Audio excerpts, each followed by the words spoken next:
Hello and welcome back, and that is right. Today we want to talk about another SSD, and today it's this, the Addlink A95 8TB SSD. That's right, Addlink have joined a very prestigious tiny little crowd of SSD brands out there that have got an 8TB Gen4 2280 M2 NVMe SSD. That was a lot of jargon there, wasn't it? What I mean is, and if we open this up, get ready for the unboxing. There's the box, there's the plastic, remove it from there, and there is our drive. They are one of a very small clutch of brands that have an M2 NVMe this big that promotes 7,000 megabytes per second performance and 8 terabytes of capacity in this teeny tiny drive. It's kind of insane to me that we've reached this point in terms of capacity where, yes, they're never going to rival that of big, bold hard drives, but still nonetheless, the fact that your PC, your laptop, and of course, your PS5 is going to be able to get 8 terabytes of storage now inside such a small package. And in this video, we're going to talk about the hardware specifications, what we like about it, a couple of things that we're not so sure about it, and of course, the PC benchmarks. But a very quick disclaimer straight off the bat. We have done a huge PS5 focused video specifically on this drive. It's either already live or it's going to be live in the next day or so, and although later in the video I'm going to include some of the PlayStation 5 test footage for this video is aimed at a little bit more of the middle ground for the PC gamer and the console gamer. If you're looking for the dedicated PlayStation 5 testing of this, if that video is not already live, it will be genuinely live the next day or so, and if it is already live, it will be linked in the description, or YouTube might handily have bunged it on the side of the screen for you to find. But let's talk a little bit about this drive. Again, I did the unboxing. We got our instruction manual, which once again is almost exclusively focused on PlayStation 5, although there is a little bit on PC installations down the rear. The box is incredibly shiny. I've had a nightmare getting this to show correctly on camera with my rig of lighting here, destroying it there, but it is still very nice.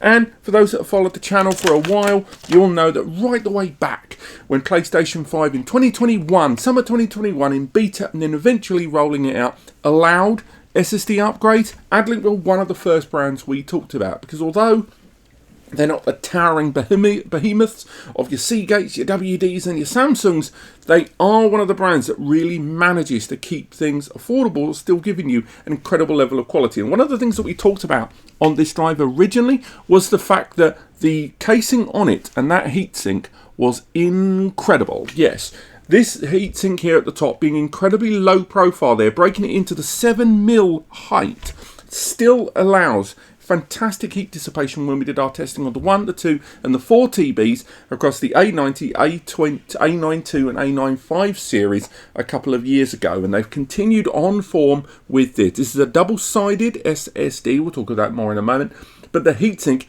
is insanely well applied, and unfortunately if we remove that heatsink from this, it's not going back on. They're using permanent fixtures inside there, and if you are going to install this inside a PlayStation 5, then you're not going to need another heatsink. You're not going to need your Sabren. You're not going to need a heat pipe from Eno. You're not going to need any of the heatsinks that I've talked about here on the channel, because this will do the job. But let's talk a little bit about that hardware there on side.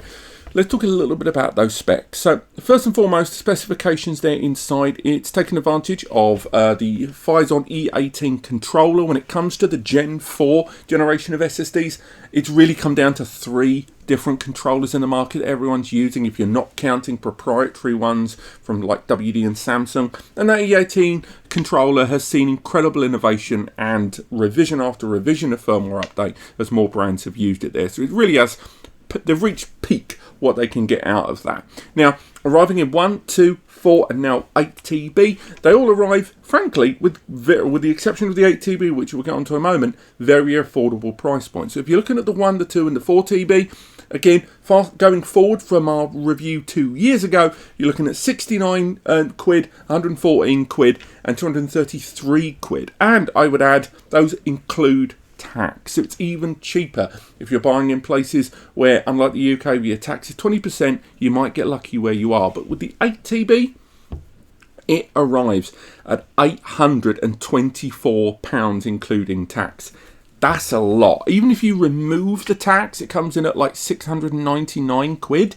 For 8 TB, that still sounds like a lot of money, right? Well, at the beginning of the video, I did highlight that they've joined a very small clutch of brands that have got an 8 TB drive. Now, there's lots of reasons for that, the majority of which are to do with the distribution of the hardware inside there. But the other reason being, a lot of brands don't really like releasing drives of this scale. The price is so high, the number of units they expect to sell are going to be quite small, and ultimately they question whether they need that. Now, if you're watching this, there's every possibility you want an 8 TB drive, which again, over the last few years, when we've seen developments in QLC NAND, something I'll talk about in a moment, people are wanting these larger and larger drives, and in some cases don't mind forsaking a few, 1 to 2,000 megs to reach it.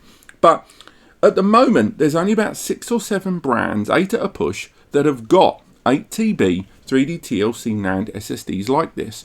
And all of them have got price tags with tax at about $800 to $1,000 or pounds. So it's not unusual, the pricing for this. And although if you work out the price per terabyte, it's not as good as the 1, 2 and 4 TB, bear in mind that those have been in the market for at least 2 to 2.5 years. So they've had plenty of time to have flexible availability and flexible pricing over time. Now, when I talk about that NAND inside being 3D TLC NAND, that is pretty much the sweet spot when it comes to a lot of SSDs in terms of performance, in terms of durability, and ultimately in terms of meeting the middle ground between price and what you get for your money. A lot of SSDs are 8 TB, particularly M2 NVMe ones like these ones. There is the danger when you see the more affordable ones that they're using a different kind of NAND known as QLC. That's quad level cells versus triple level cells inside here. And those denser cells that QLC represent do give you a better price per terabyte, but unfortunately they have much lower performance numbers there, both in terms of IOPS and in terms of traditional benchmarks of sequential read-write. But on top of that, the durability dips substantially. And if you're going to use it in something like a PS5, that might not be as important because you're not writing constantly. And that is the act that really wears down NAND more than anything else. But you're still going to get that drop in performance with things like the PS5 insisting upon SSDs that are surpassing 6,500 megabytes per second sequential read, when the majority of SSDs that are QLC NAND are struggling to get out of 5,000 megs there. So the distribution of the NAND in this, we have the controller in the middle. We also have 2 units of SK Hynix DRAM on either side. So again, those are 2 gig modules either side, because when you reach this capacity, you need some serious DRAM to keep things moving forward. But you've also got 4 individual 3D TLC NAND chips there on the top. They are Micron 112 layer, which again is a bit of a shame, because when you go for the 1, the 2 and the 4 TB, they are 176 layer Micron, the B47R NAND. But ultimately I believe it's probably to do with the capacity on this versus the price point that they've had to use some of those other NAND components. They're all 1 TB each. You've got 8 1 TB NAND modules that make up that 1 TB on there. There's the usual stuff, anti-wear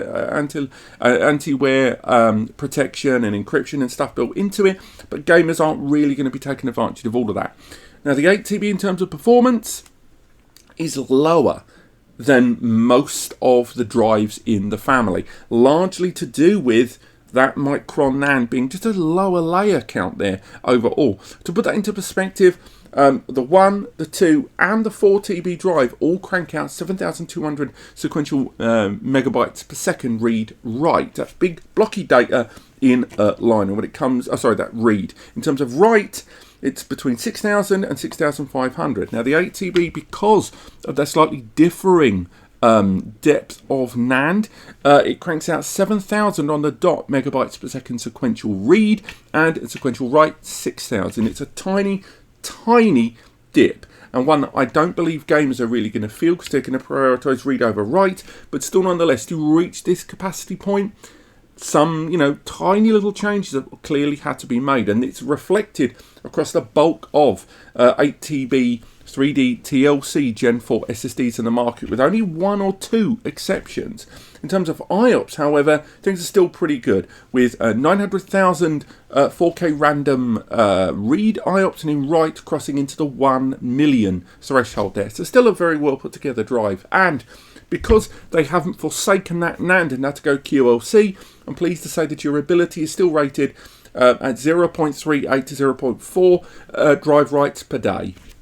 So that scales out at the lowest end, 700 terabytes written in the 5-year warranty cycle, all the way up to 6,000 terabytes written on this 8TB drive here. So that's a lot of durability to have under your belt there. So in terms of hardware architecture, this drive is perfectly fine, and in terms of scale and size, it's still absolutely fine too. But I think the real proof in the pudding is going to be getting this inside our system to run some benchmarks. So let's crack over to the test machine and see what this drive can do.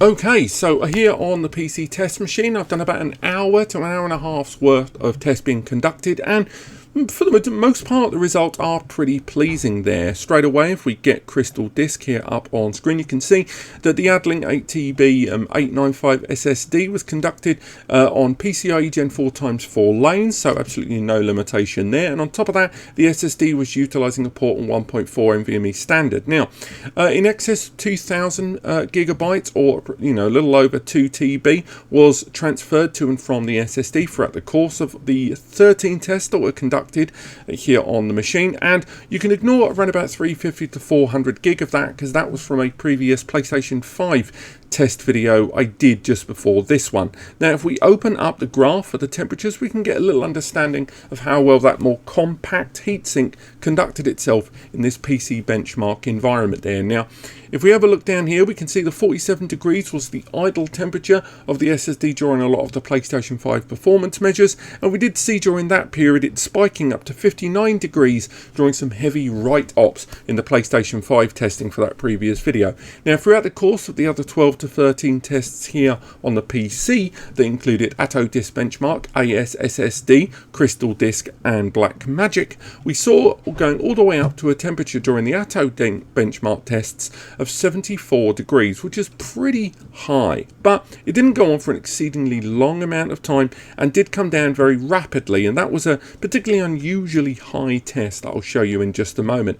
But overall, I'm quite happy with these numbers, and the active cooling of the PC certainly brought that temperature down. But clearly this is an SSD with its compact heatsink, better designed for the PlayStation 5's more closed installation environment there. And if you're going to utilize this in a larger PC environment, you might want to go for a slightly more aggressive heatsink there. But coming out of that, we can have a look at our results, starting with probably the easiest to read of all. These are Crystal Disk benchmarks. Now, we did a 1 gig, a 4 gig and a 16 gigabyte test, and as you can see, it was only the 1 gig, that smaller file, the very initial test file there, that didn't break into the 7,000 megabytes per second sequential read. Luckily, the 4 gig and the 16 gig both broke into the 7,000s mark. Indeed, when it came to the write performance, that 1 gig file, although settling at the benchmark, the recommended performance number provided by Addlink on this SSD, if we head down to their own specs, they rated this SSD at 7,000 over 6,000 there.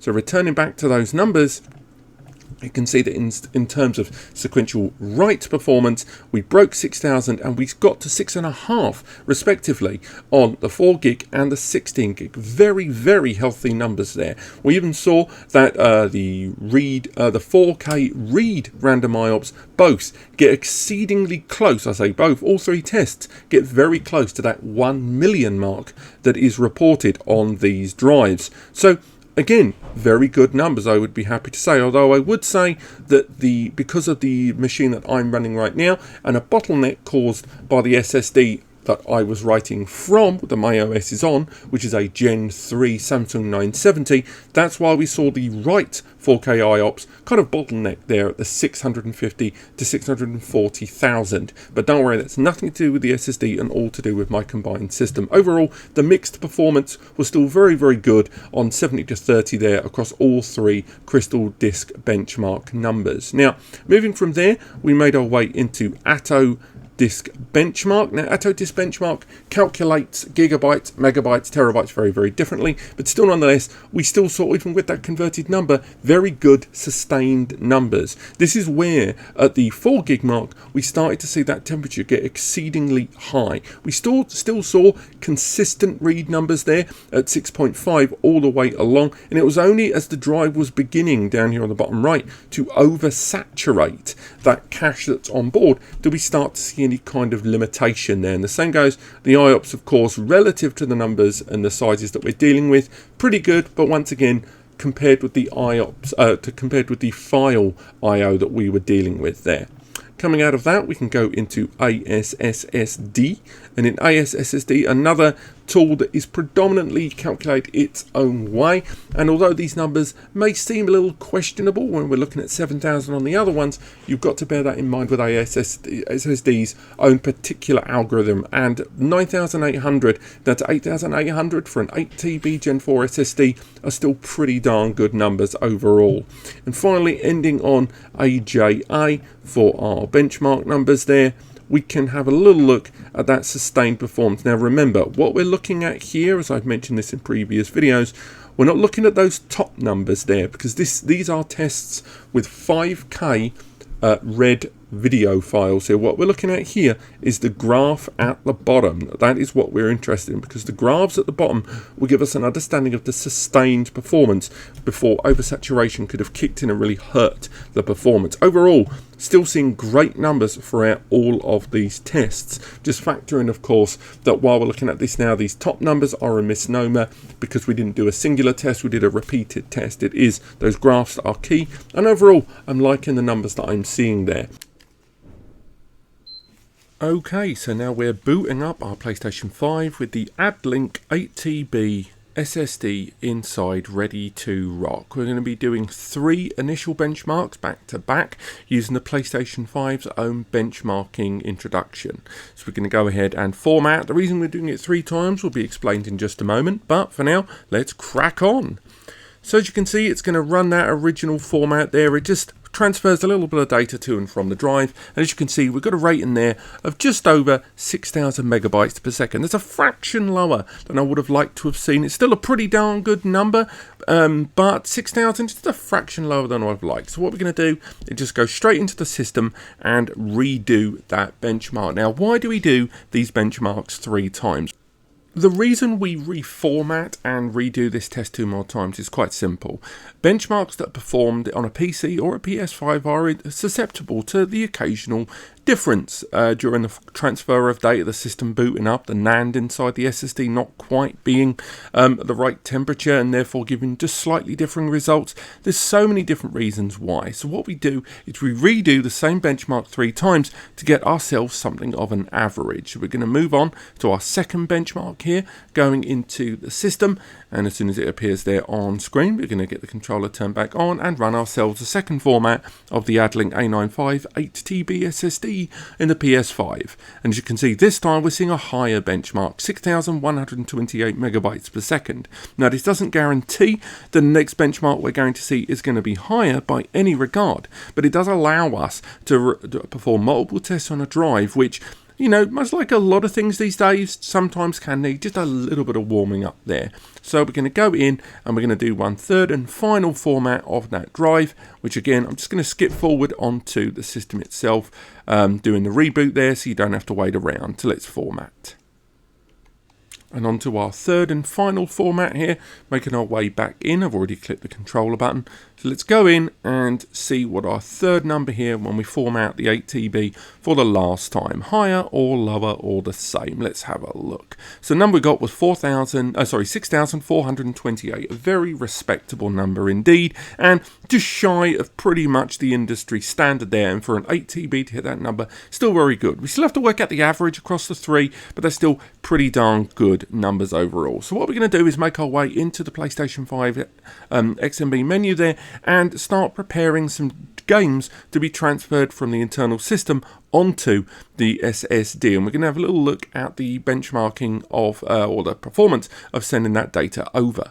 So making our way into the settings here, we're just going to take a quick look in the storage manager, go into the console storage here and start transferring some of these games over. Now originally I was considering including Mortal Kombat 1 in our range of tests. However, Mortal Kombat 1 is disc based on this system and I thought that might undermine some of the results. So we're going to rely on the same games that we used in some recent tests with the Samsung 990 Pro. They are going to be they're going to be Saints Row, Far Cry 6, Spider-Man Miles Morales, Doom Eternal, and finally there at the top, Elden Ring. We're going to select those games. Again, we're transferring over 344 gigabytes of storage there. So let's go ahead and start moving those onto that M2 NVMe storage drive there. Now, this isn't going to take a vast amount of time. As you can see there, it's going to take 3 minutes. But it's worth highlighting a few things that I mentioned in other videos, but I'm going to take this opportunity to talk through. And that is to do with the way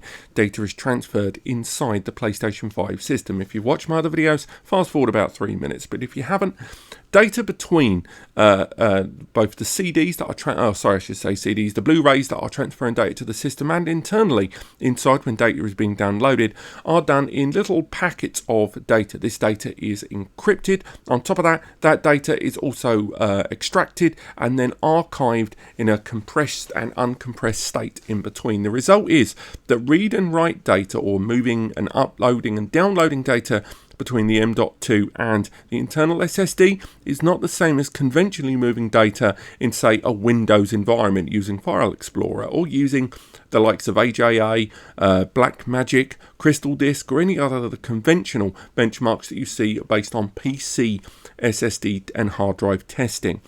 The way data moves around inside the system is wildly different to that. And although this SSD has a defined 7,000 megabytes per second read performance, and right now we are bench testing the write of the SSD, which is already rated at 6,000 megabytes per second by the manufacturer. Nevertheless, because of the way the PlayStation 5 moves data and that the read performance of the internal PlayStation 5 SSD is 6,500 megabytes per second, the result is the numbers you're going to see here do not match that of conventional PC numbers. It's still good, consistent numbers we're seeing here as the data moves back and forth, but it's not going to be a consistent number because of the way the PlayStation keeps its data internally. And we're going to be focusing a little bit more on something known as 4K IOPS on this. That is the smallest amount of data that can be moved in the system, and that's a measurement per second, with this drive rated at 1 million 4K read IOPS, and in terms of write IOPS, I believe it is 1 million rated on this drive. So great numbers overall, and that is where the PlayStation 5 is really going to shine, as rather than large blocky sequential data, with all the data put side by side and together,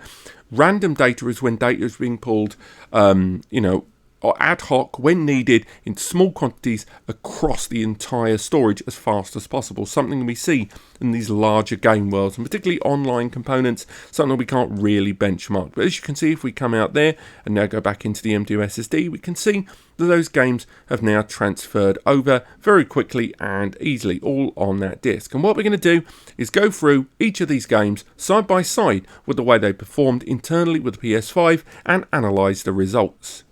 Okay, so our first game is Elden Ring. Once again, we're going to be comparing the internal PS5 loading times versus that of this 8TB SSD. And I can tell you right now, I will be staggered to see any difference between them. The performance numbers on the 8TB are still pretty darn good, and even if the kind of larger amount of NAND to read from might have been a hurdle for larger capacity hard drives, in SSD that really isn't a barrier. So let's get these side by side now, and straight away from the title screen there, we're loading into the same area of the map on both games, and there was a fraction of a second increase there on the 8TB. Again, we are going to still say loaded first, but not really in any meaningful way that you're ever going to notice. Because remember, the point of this video isn't really to see if the 8TB drive is going to do things any quicker. In fact, I would be very surprised. Barring any kind of multiple NAND being read from at the same time, there isn't any meaningful reason why it would be significantly faster. No, I just want to know that the 8TB drive could be as fast as that of the internal storage drive, which again has a fraction of the same level of storage by comparison. with this having 8 TB drive, this is, you know, double digits of data size improvement on the 8 TB drive from Addlink versus that of the internal drive. But for now, let's do another test here using Elden Ring. This is a quick world load from another to a new area of the map, both of them loading in, and again a fraction of performance difference there on the 8 TB by comparison. They're both loading in the game fine. I'm seeing no graphical issues, no drop in frame rate, no kind of low render swap out issues here. Both of them are running absolutely perfectly fine there at top speed, and the loading for both of them largely identical, so not really anything to be concerned with. Now, this is the only game we're going to be looking at for two different loading sections. The other games that we're going to be looking at are all pretty much world load directly from the title screen, each of them, but I included Elden Ring because it actually has quite a lot of smaller data. Lots of kind of PC diggers that got the PC game kind of ripped it apart. The sheer scale of small data compared with that of large sequential was actually quite surprising. But let's move on to our next game here, moving slightly away from Elden Ring and on to Far Cry 6. Now, Far Cry 6, cross-platform game and also previous generation game, running a little better on the modern generation console, of course. And in this, we're just going to do a straightforward world load from the title screen directly into the game. This is in a later section of the game, in one of the the last sections of the game, which coincidentally is where the game also begins. And we're just doing some random running around the world kind of gameplay. So let's go to the title screen and load in. Again, slight difference there loading from the title screen of around about 1/3 of a second. Again, that's largely to do with the way the game accepts the kind of input of X at the title screen. Now, unfortunately, there's not a great deal we can do about that. In terms of loading between them, again, a fraction of a second difference. The 8 TB loading in a little quicker, but again, because of the way that Far Cry 6 handles that input on the title screen, and compared with how loading into the game, with slight differences in where in the world they were loaded in, I can't really give the 8 TB any kind of significant advantage and the way that it's loaded the game. Again, as long as we're keeping note of the fact that we just want to know that this Addlink A95 8 TB drive is loading just as fast, that is good enough for me. I don't really mind that it's the same. I just want to know that it's not slower than the internal. Let's move on to our next game, which is of course Spider-Man Miles Morales. A lot of the games we're testing right now are games that we've tested in previous SSD test videos. The reason being, these are ones that we found have a good mix of either chunky sequential data and also random world building, but also a lot of these are open world based, and if they're not open world based, they're games that are running at 60 frames per second with some great texture swapping, something you'll see later on in Doom Eternal. So let's make our way into the game from a load, directly from the title screen, both games side by side, and the internal SSD was a fraction quicker. Again, we saw a slight difference of time with regards to the X input there, something we see at the beginning of the game, so I'm not going to be too worried about that between the two of them. And also both of them are running at full fidelity there, as quick through the game as possible, with graphical kind of nuances identical between them. We're not seeing any kind of low to high texture swap out issue. Again, anyone that watched my video with the QLC SSD from Addlink when we were doing some very brief testing with the Matrix demo, you would have known that in that footage we saw some texture swap out issues of note. But from what we're seeing here, things are still running absolutely perfectly fine, and the 8 TB and the internal SSD are both running this game super fast, from loading all the way through to internal gameplay. Absolutely nothing to complain about. Next, we move on to Saints Row, a kind of spring-summer 2023 released game that arguably kind of wazzed all over the reputation of the previous Saints Row games I genuinely personally liked. Still, nonetheless, this is a late release in the PlayStation 5 cycle, at least for this video, and I wanted to include it because it is an open world game with high textured assets. Surprisingly though, not as deep as Spider-Man, released a year and a half sooner. So, direct from the title screen there, slight difference in the way the X input was received. I don't think we can really critique either game for this, regardless of the outcome. As long as there's less than a second difference, I'm not going to be too concerned. I'm always alarmed at how slow this game is to load, given its time difference of release versus that of Spider-Man. And this is, you know, an AAA title game at that. But as you can see, they both loaded in pretty quick. There's some on-screen prompts there, which unfortunately we have to skip through, which do cause something of an inconsistency between these two. But still, nonetheless, we're able to see that the 8TB drive and the internal SSD have been largely identical with how they've loaded into the game. They're both games running at a decent enough pace. You know, no drop in frame rate, and the games are running fine now. I will say, as you can see from the internal SSD footage, man, this game is buggy. I just had to include that there because it was just horrendous. And as we make our way into our final game and bid this game adieu, we make our way into Doom Eternal. This is the PS5 digitally improved release, not a remaster. And this PS5 version here benefits from quite an insane frame rate, and also just everything looking just absolutely gorgeous as far as the graphics go. Now, this is the game that I always use when I want to show low to high texture swap out and if there's any delay, something where IOPS really do play a part. So if we load into the game now, from the title screen, both of them directly into a pre-existing save. We've even got percentage numbers there, and we can see a fraction of a second difference there in favour of the 8TB. Again, very small, not really enough to justify it as any kind of meaningful advantage, but the real thing to look for here is those glory kills, because as you go through the game and you have to, you know, get ammo and stuff like that, you have to engage very close to a lot of these characters, and in that, the game needs to swap a lot of these assets out incredibly fast between the low and high texture, not only because you're moving around the game fast, but also because the animations of what you're doing have to move pretty darn fast too. But overall, between the two of them, I'm quite pleased with what I've seen here, and as far as I'm concerned, all of this has gone to prove that the 8TB Addlink A95 is running absolutely sweet as a nut. So let's go through some of the results and those temperatures, shall we?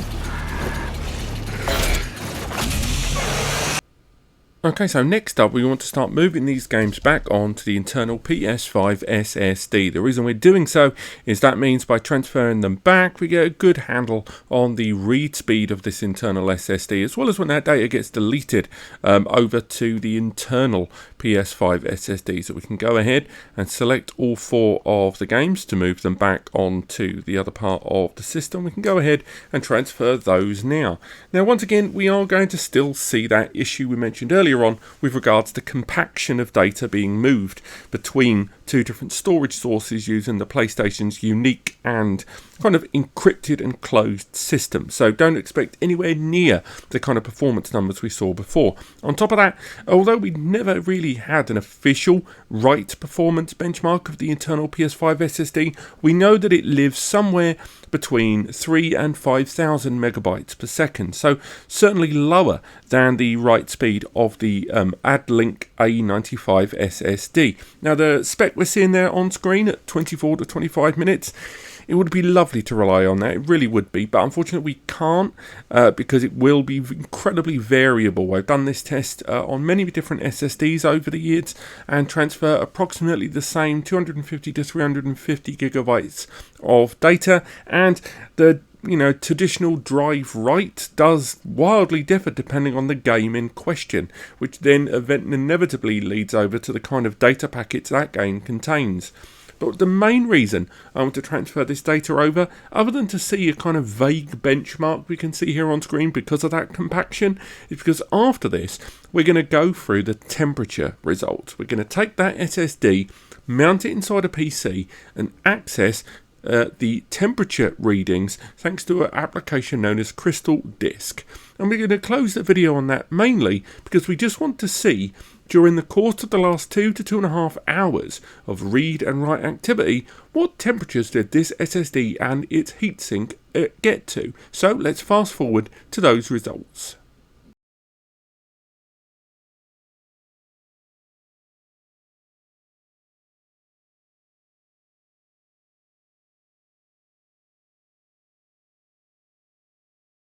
I think it's safe to say that whether you're a PlayStation 5 player or a PC next level gamer, this is still going to be a solid choice of a drive. They've not forsaken that performance, and although there are small dips in performance compared with that of the 4TB, something to have this level of capacity is understandable. It still gives you more than enough for your money, and the price point of this no doubt is going to come down a little bit by little bit over time. Not as near as much as the 2 and the 4TB due to the larger availability, but still nonetheless it will end up being, just like the other capacities, likely the most affordable 8TB drive for PlayStation 5 in the market. And now Sony have enabled that feature because of demand.